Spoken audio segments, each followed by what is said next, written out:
Welcome, everybody, to the Far and Beyond podcast. I'm your co-host, Scott Jones, along with Karen Hurley from Farr.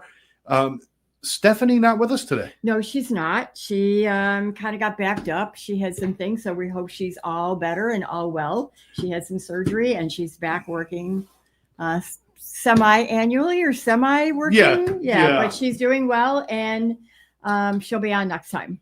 Yeah, she reached out to me when I was sick the other week, and it was nice to hear from her. She said we're sick buddies now together. She's awesome. Her and I both. Yep, you are. Little surgery buddies. But, so she'll be joining us again. Boy, we went through a lot in the last couple of months. We had, lots of Farr events, and the Farr picnic went by, and we had a good time with that. Farr's really doing well to reinvent itself, isn't it, Karen? I'm so proud to be on the executive board, and I've been on the board a couple of times. And I will tell you, in the last 2.5, 3 years that I have served on this board and watched it grow, I'm so happy to be part of this. We have been, Farr has been brunch and learns all around the state. And since last we started in September and November, we started planning and got started. We've been everywhere in cities in the state, and we've met with such wonderful people that own sober livings, that care about what's going on and how we can support them. And, and then the Barbecue was such a success. There were over 200 people there.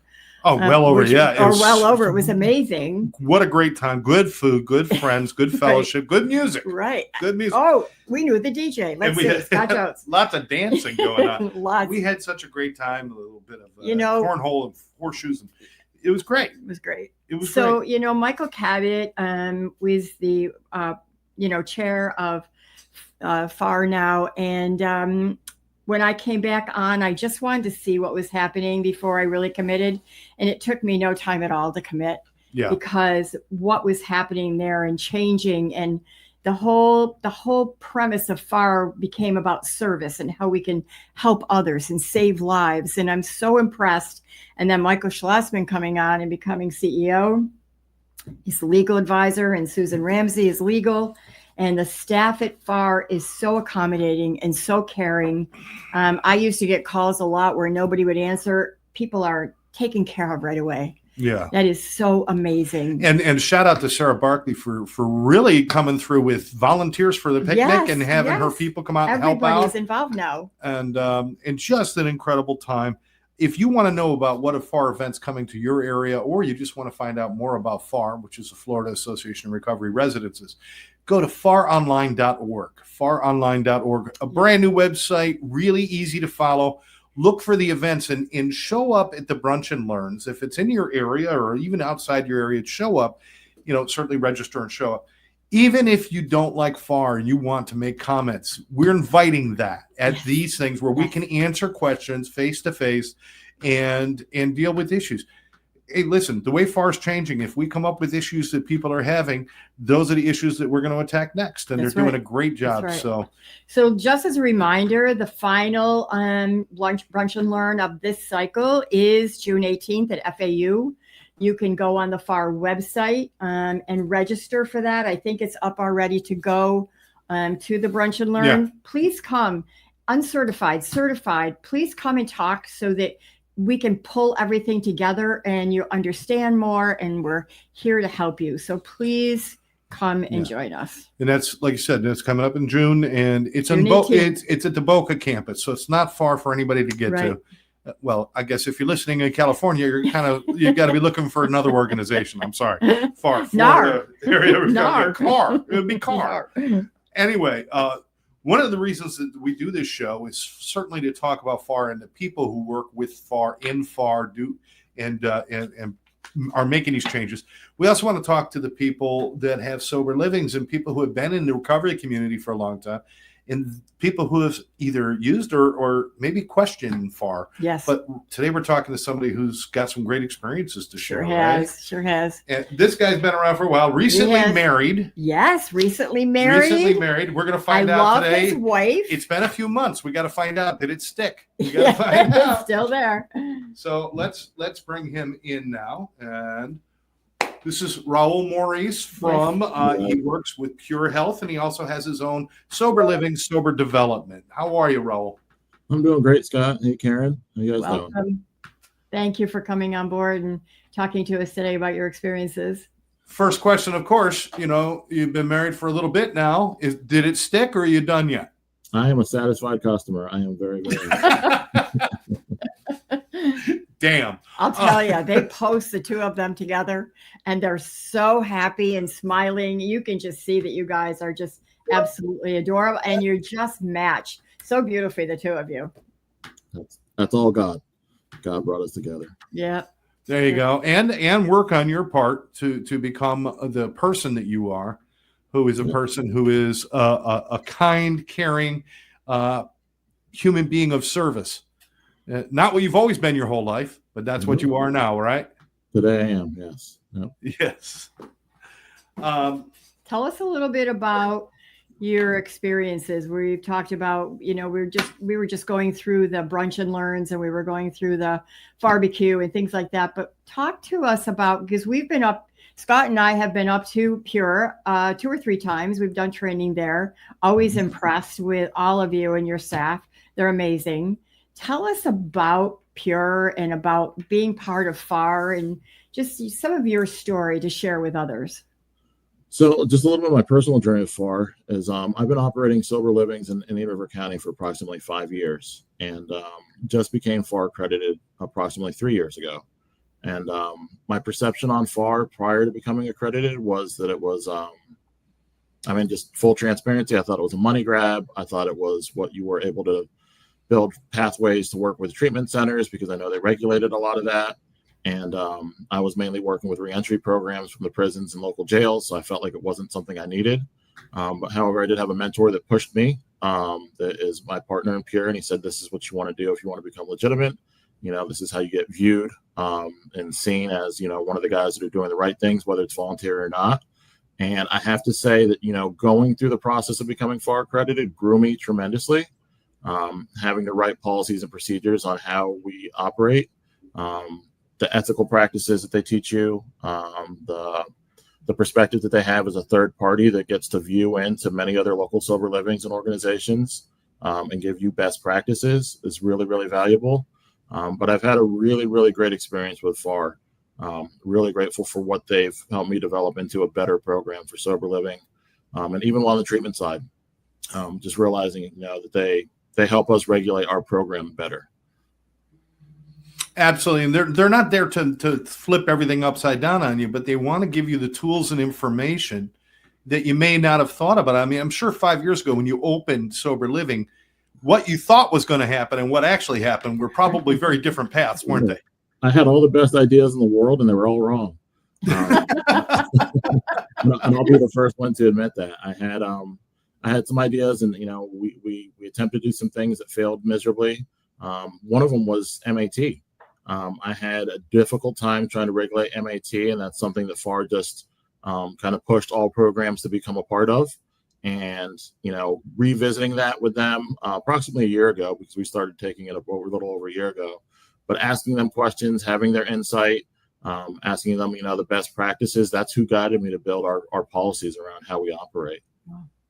Oh, that's awesome. Wow. I owned Sober Livings in New York before they were even called Sober Livings. I just took people in early in my recovery that didn't have any place to go. And I just wanted to help people so bad. But there wasn't any help like there is now with Farr. I didn't know. I just knew that I wanted to help and do good things and get people to meetings or church or whatever they wanted to do. But with accreditation and with so many people coming into Florida, and we all know some of the things that have happened down here from not being accredited and the people that have been misused and not helped. And I think those of us who believe in accreditation and being part of something bigger, we get to really save lives. We really get to meet our heart and whatever we believe in spiritually, we get to really do the work that we're supposed to be doing and paying that forward because we were all. Yeah, absolutely. I got to say that, the lunch and learns have been powerful as well. Even the quarterly meetings they hold online with the Zoom calls have allowed you to be able to network with other providers. There's a huge value in that, hearing the same struggles that they're having, and even hearing solutions, as organizations overcome certain things, hearing the different testing protocols. If there's something new that's on, the drug addicts are always finding new substances and new ways to sometimes come around it. So like understanding what new testing is available. But that networking piece of it through the lunch and learns, not only are they teaching us, but they're also allowing us to network with each other, which is really, really powerful. Yes. Yes. I want to ask you, because like you said, you came in with this, and I think 99% of people who go into sober livings and stuff like that. I also had one, but I had 3 pain in the ass clients. Some people call them kids, but they were, to me, they were just out of control. I could have used some governing body to help me with them. But 99% of people go in with the best intentions. I want to do it better than everyone else. I want to do it awesome. I want to help people. And then you hit these roadblocks, and like you said, you're throwing spaghetti at the wall. I want to try this, but it didn't work. I want to try. Does having their knowledge behind you give you more confidence moving forward with your business? Absolutely. Good intentions without any kind of experience or best practice and ethics to go with that will make you have a poor reputation. I've seen for myself, like I said, some of my best ideas were complete failures. In the very, very beginning, I tried to go co-ed, complete failure. That only lasted about 2 months. There was a domestic violence case that literally happened at the property. And I said, this is not feasible. This does not work. But if I had somebody that would, guided me in the beginning, I may have made some better decisions, but those failures are what led to some of the success I'm having today. I currently have a 28-bed program that has a waiting list. So we're doing really great up here, but I contribute a lot of that to and the reputation that I have in this area, specifically to being Farr accredited in my interactions with Farr.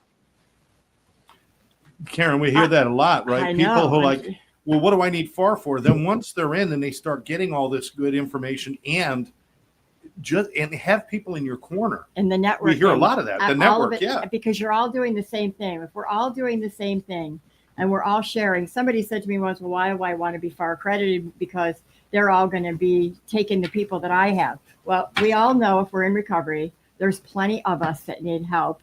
We're losing the battle. People are dying. Scott talks about it all the time when on different podcasts and things. But, we are losing the battle. If all of us are coming together and we're all doing the same thing, we can help more and more people. Why are we not doing that? Yeah. I always say this to my anybody that there's really no competition in this industry for the good guys. There should only be collaboration. And in situations when you're collaborating with other sober livings, sometimes you have a zero tolerance policy where, somebody relapses, however, they've been with you multiple months and you've seen their efforts and you've seen them put in the work. They just had a bad series of circumstances that led to their relapse. However, your zero tolerance policy makes you have to discharge them. And in collaboration, you get a chance to refer to one of your local providers, somebody that you know and you trust that has the same, ethical background, the same Farr accreditation that you do, you're sending to a safe place. But yeah, absolutely. I believe there's nothing but room for collaboration with the people that are doing it the right way today. Agreed. Well, with those connections too. I mean, with Farr, you've got connections, and then you're connected to other sober livings. You also have RCOs that you're connecting with now. You should not, if you're opening and doing it the right way, Raul, isn't it true there's plenty of resources out there? You just got to know who to talk to and where to get them, right? That is so true. Indian River County has so many resources. We have Right Life that's right next door to us. We have, all these resources right at our fingertips that if somebody really wants help, it's really just a matter of us plugging ourselves into those. And most sober livings in the area are really great at networking into those resources because that's kind of what helped develop a really well-rounded program. Whether it's, I'll give a couple of examples here in Indian River County. We have United Against Poverty, which is an excellent resource for us. They're able to help people with IDs and they pay for their ID.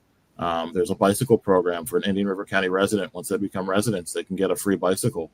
We have a free bus system. There's just a lot of resources up here in Indian River County to help people get on their feet. That's wonderful. Now, Right Life is an RCO. That's right. Yeah. And for those who don't understand, that's Recovery Community Organization. Then and they provide all kinds of services. They help write resumes. They help bring people into education. They have a lot of services to help, and they work with treatment centers so that everybody works together as one unit.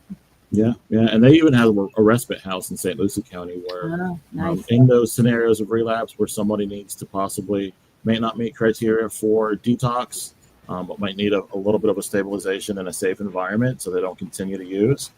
say they've told on themselves. And they say, hey, I drank yesterday. It's been going on for 3 days. But they don't meet the criteria for, say, detox, or for some reason they can't go. It gives us a resource right there with what they provided for us in this county. I love the idea of respite houses and supporting sober living and supporting treatment, because so many times people can't meet criteria. If people have a place to go, I mean, I was a chronic relapser, so I get it. If sometimes if you drink just once, and then if you have some place to go, just recover, get back on track. But before, when we didn't have that, so many people ended up out longer and longer because there was no place to go. And then before you know it, you're down the tubes again. And you don't have to be now. Yeah. And our alcoholic thinking, our addict thinking, sometimes I've had conversations with people and I say, hey, listen, we have a policy where we have to discharge you. We can offer you this option. And it's a temporary option. But sometimes the addict thinking just says, like, well, should I drink more or should I use more? And we never endorse that. It's let's find the safe resource for you today and get you pointed back in the right direction today. Oh, I love that. It's wonderful. Thank you for doing that. Absolutely. There's a lot of places out there. Reputation is so important, and having integrity within the community, not just the recovery community, but the community in which you're operating, the neighborhoods and the cities and towns.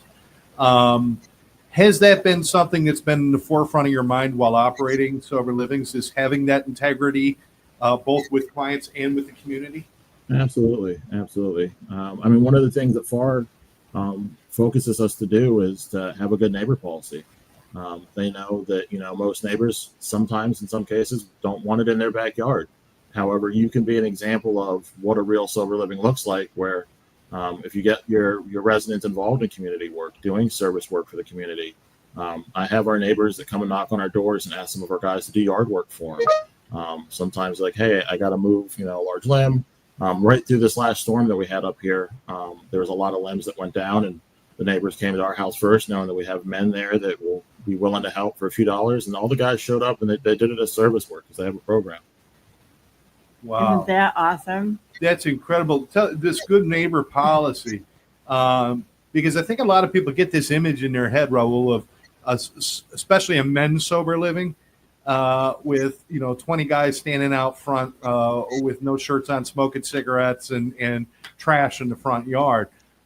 That's not what we do, and that's certainly not what Farr directs, correct? Absolutely not. That is not a representation of a Farr accredited program. The good neighbor policy, the way we paraphrase it when we're doing our intakes is, we practice, noise control. If you're using a radio while you're working out with gym equipment, you always have your shirt on. You're not blazing music. We don't throw cigarettes in our yard. We keep our home and our part of the neighborhood looking clean and neat. And that's part of what Farr says. We don't catcall the neighbor's wife, thinking about guys. I'm like, if the neighbor's wife is a good looking lady, just say hello to her politely. Just, we don't step over boundaries. You practice our program. That's part of sobriety, is learning how to be an adult and a good human being again. I will say that I have actually toured with you, and I've toured several of your places, and I would send my family there. So for me to say that, and I'm picky, so for me to say that, you guys do a great job. I sat and talked to some of the people that are in your sober living. They were wonderful. They were respectful. They were amazing to talk to about being grateful of being there and how great you were and what you put together. That means a lot, because people get a good start into a whole new journey of recovery. Thank you for doing what you do. Thank you. And your recovery, go ahead, please. Well, that's another piece that Farr helped me grow in, is our vetting process. I'm never one that has wrote, policies and procedures, but I had to in order to build my resident handbook and my employee handbook and pretty much our policies and procedures, and how we vet people coming in the door. What types of questions do you ask? What are the requirements for someone to be eligible to come into your home? And picking the right people that are focused are a big part of this. You don't want to discriminate and not let somebody have a chance, but you learn how to build questions that gauge somebody's readiness. You learn how to ask questions that gauge if a person is really focused on the recovery. What are they willing to go to really, get the recovery, the long-lasting recovery that we want to see all these guys get. Now, you talk publicly about your own recovery. Absolutely. Did you go through sober livings as I a did. part of your journey? Yes, absolutely. It's a huge part of my journey. When I was released from prison, I had a 20-month prison incarceration. I came out and I gave a friend a call and said, I'm not sure what I'm supposed to do, but I was just released. And he picked me up the next morning. This is another person with lived experience in recovery. And he said, I can help you out. You cannot come live with me, but I can connect you to some local resources, some sober livings. And I had two options, and one of them was Dynamic Life, and that's the one I chose. And I lived at Dynamic Life, another Farr accredited program, another program that's doing it right, another program that I collaborate with often. I probably call those guys once a week, working with Pure Health and doing some of the discharge work that we have to do there into the community, to ask them if they have any beds available. Because, like I said, there's an influx in any River County right now, especially for the males.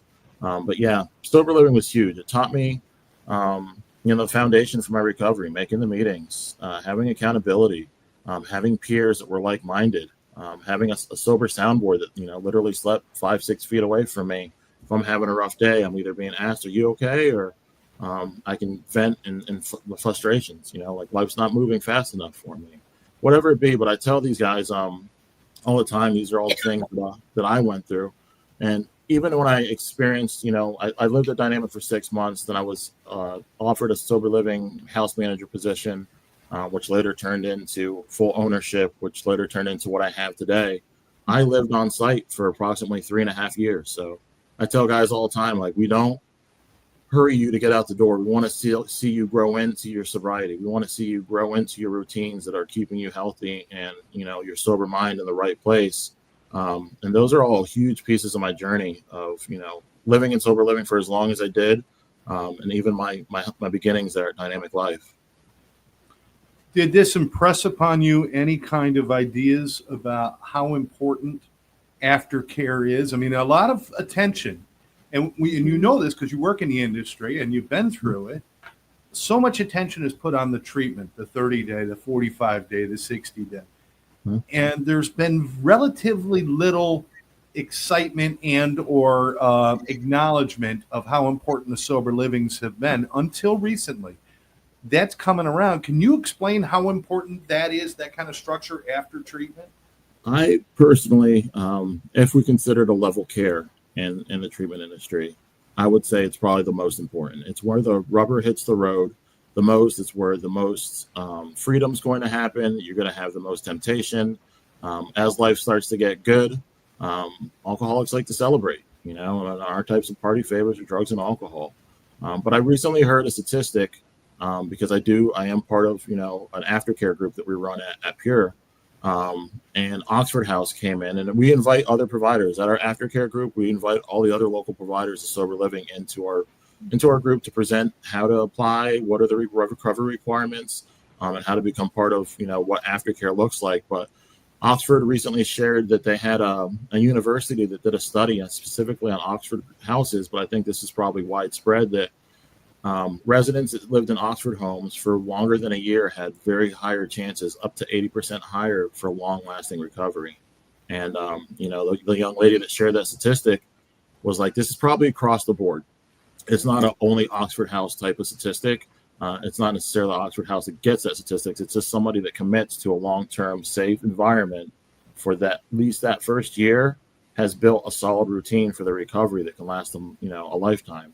So, yeah, I think it's probably, in my mind, the most important.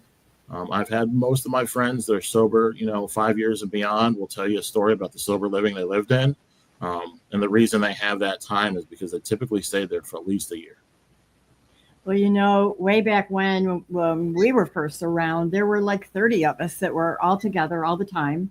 And there was no such thing really as a sober living. I had 4 or 5 young people living with me. Your family had people living with you, Scott. We didn't know what that was, but we really wanted to help others. And most of us, at least maybe 3/4 of us, half to 3/4 of the 30 of us are still sober after all these years. And that's because community and sober life, sober living creates community. I always say you can go to a great treatment center, you're in a container. But when you leave there, you're not in the container anymore. And how do you move forward in your life? And sober living and people who help you in the sober living and you're with like-minded people, you've got a darn good chance of staying sober and stay as long as you can. Yeah. Yeah. I share my story often with the guys that, I lived in sober living for 3.5 years, but my next step was moving in with a friend who was in recovery.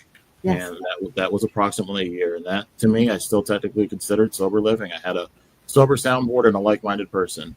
My wife, I'm lucky enough to have a wife who's in recovery as well, who understands who I am and the work that I get to do. And we consider our home a sober living home. Yes. Like we have practiced the same things. She went through a sober living house. So I mockingly say that sometimes when I'm talking to my guys, we're like, I'm still in sober living, guys. Like there's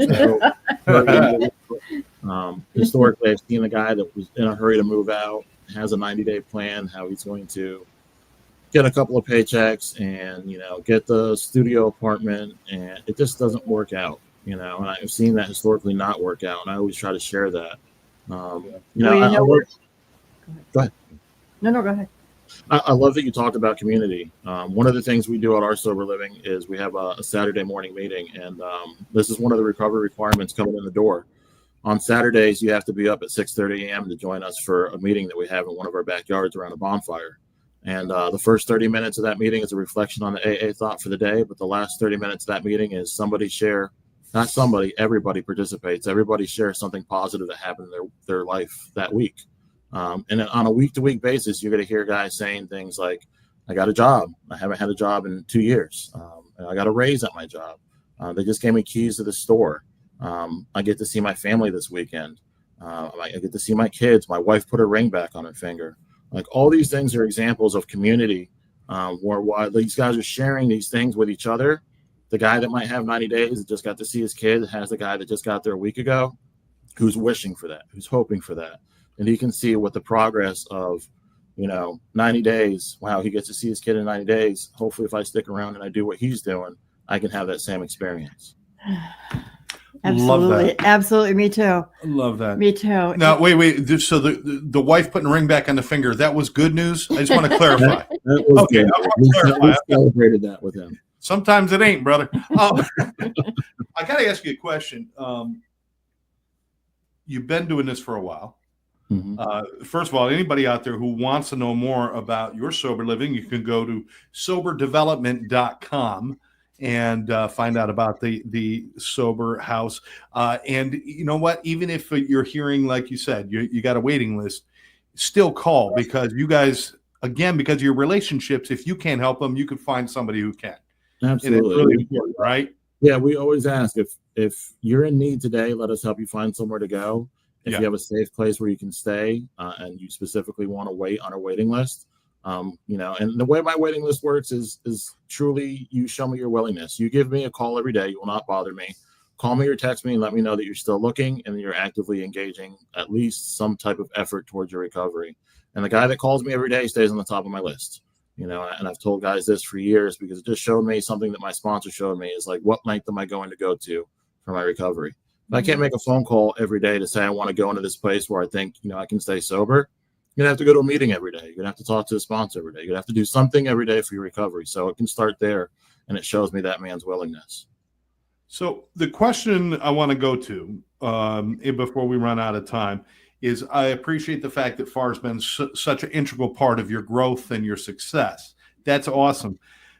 What would you like to see happen if you got your wish as far as sober living, the perception of sober livings, how people operate? Are there any changes you would love to see in the near future? I think Farr is already on its way there. Nice. Farr has already done so much. Karen mentioned it. The last 2 years, like I said, I've been accredited 3 years. The last 2 years, you can really see the shift and feel the shift in the organization. I'd love to see them find a way to be able to bring all the non-Farr providers in, and they are doing that by making it easier. I know that, Josh Thrasher walked me through. I probably called him 3 times a week while I was trying to figure out the process, but they've streamlined the process from the policies and procedures to being available to answer questions to even, I think, giving a provisionary before you get some things taken care of. For me, one of my big things was becoming a CRRA. and even trying to figure out how to navigate that. Now I know that they're helping people navigate that. Typically, most people that come into sober livings are people with lived experience and have criminal backgrounds. My biggest challenge was becoming exempt to be able to go through the Florida Board of Certification to become a CRRA. But they're really, really, they're there. They're already checking all the boxes where I think in the next 2 years, we're probably going to see a completely different regulation and Farr's involvement with that around sober living. I agree. Absolutely. That's awesome.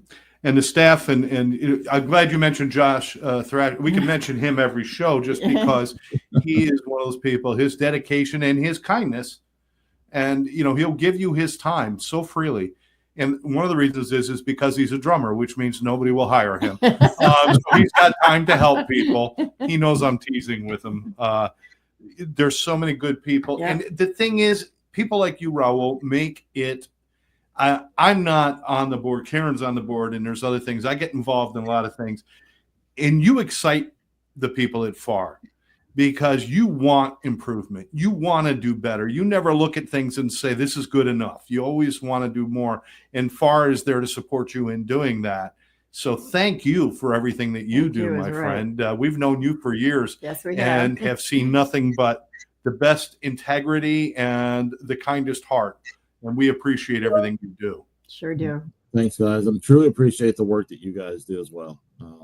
You guys are a big part of my story as well. So without some of the trainings that you guys provided me, some of the self-confidence that I've learned, the skills that I've learned over the years, thank you guys for everything you do as well. Glad to call you friend, Raul. I do remember the first time he was in a training of ours. It was at Christine's place. And I kept looking over. He was staring at me. I was scared. I didn't see the smile yet. I didn't see the smile. That was like 4 or 5 years ago. That was a while ago. I don't know if I smiled as much back then, but I'm pretty happy with that. Well, congratulations on the success of Sober Development. Again, find out more about it going to soberdevelopment.com. You can call Raul directly at 772-634-4588. That's 772-634-4588. If you have any questions, you invite questions, don't you? Absolutely. Please give me a call. Ask any question. There we go.